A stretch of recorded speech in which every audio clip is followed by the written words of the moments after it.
peeps, and welcome back to the channel. As you guys will have seen at the beginning of the vlog, I landed my first Nissan SR20 aluminium dual core radiator, which will be going to one of my buddies, Jason. His car is featured on the channel before, so if you guys have not seen that video yet, then I will leave a link in the description below for you to go and check that out.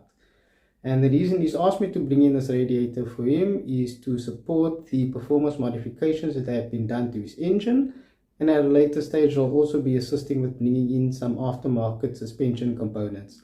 So if you guys are not subscribed yet to the channel, then please do hit the subscribe button, as well as the bell icon for notifications of future vlogs that will be dropping to the channel. So I've let Jason know that this radiator is ready for collection, so I'm just waiting for him to confirm when he'll be coming around, and then we'll get to the main content of this vlog. The next day. Welcome back to part 2 of the big sound install in the Nissan Sentra. And in today's mission, I have to remove that head unit that I installed previously, as I will be running the RCAs and remote cable for the amp. I also forgot to install the Bluetooth microphone, so yeah, it's a good thing that I need to be removing the head unit again so that I can just get to fitting that. So let me just start stripping the panels, get the old cables out, and then start running the new ones, and then we can get to mounting that amplifier here in the boot, as well as running the subwoofer.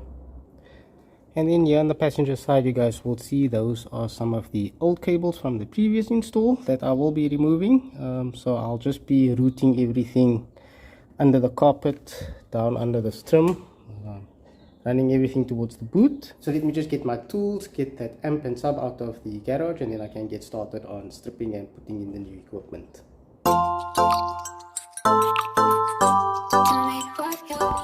So just a quick update, I've got that Bluetooth mic installed. It's mounted onto the dash above the steering wheel, and then I've started removing some of the trim. I can remove the old amp cables. You can see old power cable, old RCAs, somewhere the remote should be running as well. Alright, so yeah, I've got all that old janky ass cable removed, as well as some speaker cable from an older install. Hopefully I'll be able to neaten things up over here a little bit, although that seems to be running to the aftermarket management for the engine. So I don't want to scratch too much on something that I'm not familiar with, but I'll see how much tidying up I can do just to make it look a little bit neater. Okay, so I've got the power cable run through the firewall, fuse holder, which I'm going to be securing over here. At least it looks a little bit neater.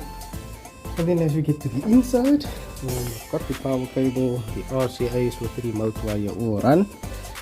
So the normal procedure would be to run the RCAs with the power cable on opposite sides of each other, and as you guys will have seen, I've got them running on the same side, and there's a very good reason for that, and that is quite simply that I actually forgot.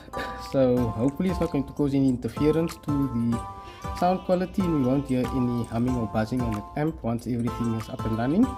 Let me just finish off, and then I'll be able to show you guys once I've completed.